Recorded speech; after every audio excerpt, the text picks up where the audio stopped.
아예 한국어 팟캐스트. 안녕하세요 여러분. 재미있고 다양한 이야기들을 한국어로 하고 있는 아예 한국어 팟캐스트에서 환영합니다. 오늘은 2025년 2월 3일입니다. 요즘 어디 가도 핫하고 있는 AI, 한국어로는 인공지능이라고 하는데요. 오늘은 이 딥시크라는 AI에 대해 좀 이야기하려고 합니다. 그 딥시크가 요즘 너무 핫하고 유명하고 있는 거잖아요. 여러분들도 아마 다 소셜미디어를 사용하는 사람들이라면 지금 제가 말하려고 한 정보들도 다 알고 있을 거예요.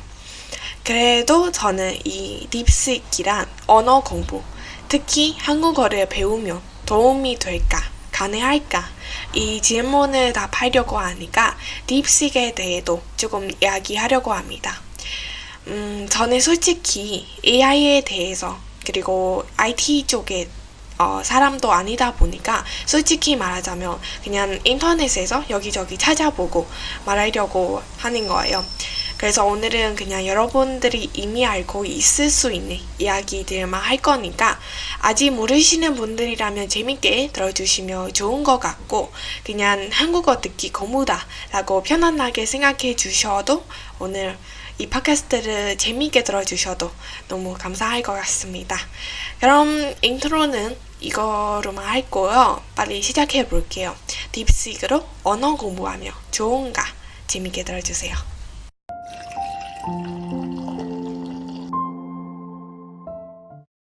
딥시크로 언어 공부를 저희가 알고 있는 챗GPT처럼 편안하게 할 수가 있을까?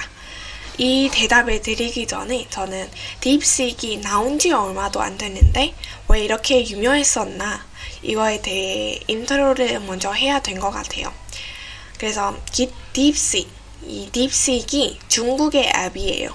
언제 나왔냐면 미국의 도널드 트럼프이 대통령이 되고 백악관에 갔던 날에 나왔다고 합니다. 그래서 아마 일주일 정도만 되는 거예요.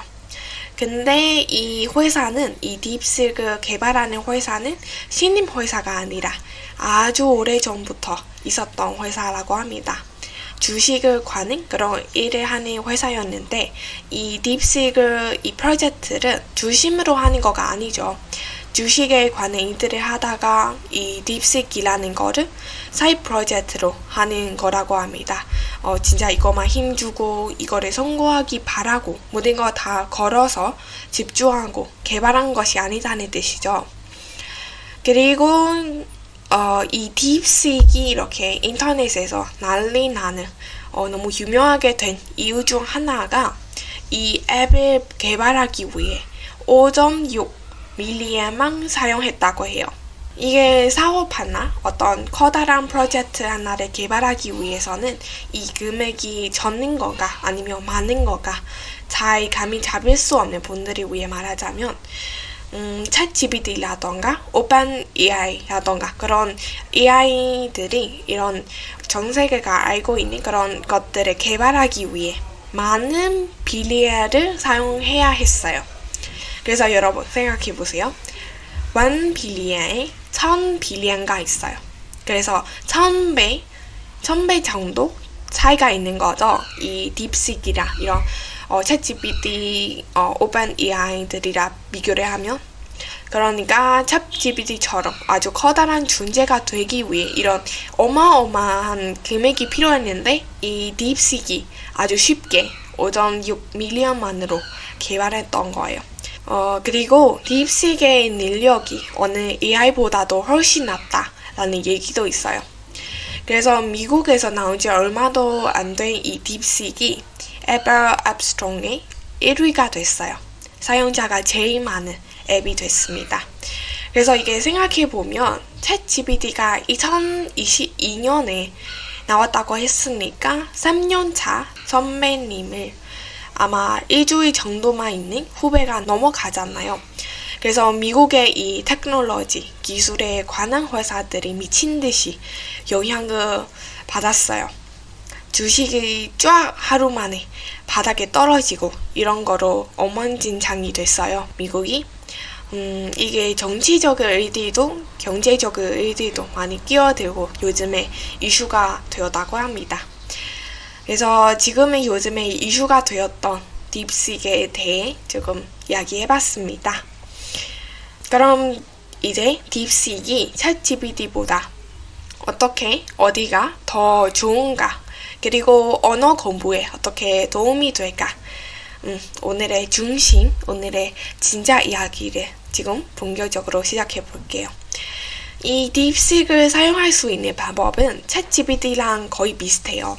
일단 이 딥시크의 장점부터 장점 하나를 얘기하자면 다른 국어들을 전 잘 모르겠어요. 다른 언어들을 저는 잘 모르겠어요.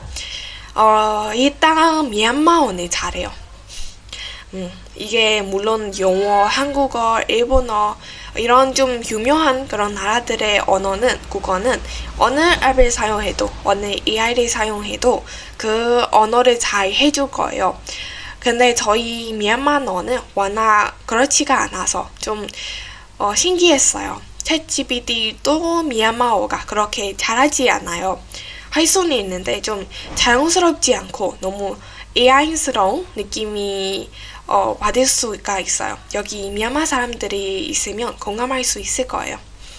근데 이 딥시크이 미얀마어를 너무 잘해요. 너무 잘합니다. 그래서 저희 한국어를 공부하다가 이해 못한 부분들이 있어서 번역해달라 라고 했을 때 정말 도움이 될 것 같아요.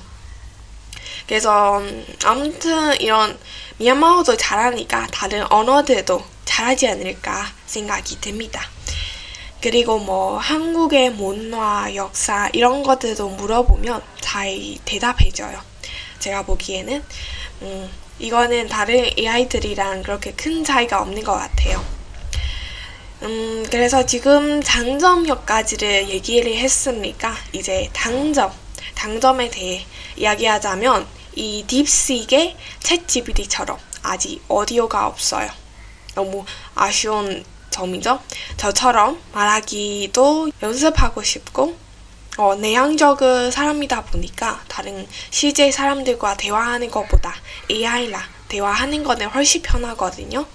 그래서 저는 챗GPT를 계속 사용했어요. 말하기 연습을 위해. 근데 여기에 말하기를 연습할 수가 없으니까 이게 너무 큰 단점이다 라고 생각합니다. 그래서 결론을 말하자면 언어를 배우는데 딥시크를 사용할 수는 있어요. 번역이나 질문들을 제대로 틀림이 있을 수 있겠는데 거의 없이 대답할 수 있을 거다라고 저는 생각하고요. 근데 말하기 연습을 못한다 이겁니다. 이거는 단점이라고 생각합니다. 저는.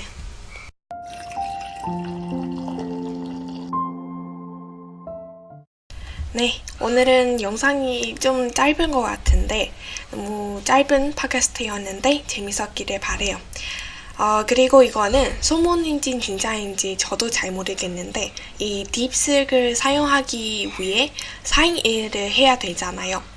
그래서 그럴 때 해킹을 당할 수도 있다. 좀 안전하지가 않다.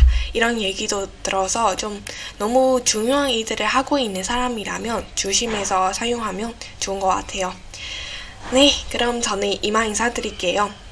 요즘 뉴스로도 많이 볼 수 있는 이야기라서 이 딥시크에 대해 좀 얘기를 해봤습니다. 다양하고 재미있는 모든 이야기들을 한국어로 하고 있는 아이 한국어 팟캐스트도 많이 좋아해 주시고 구독 부탁드릴게요. 듣고 싶은 이야기들이 있어도 댓글로 많이 알려주세요. 다음 주 금요일에 다시 찾아오겠습니다.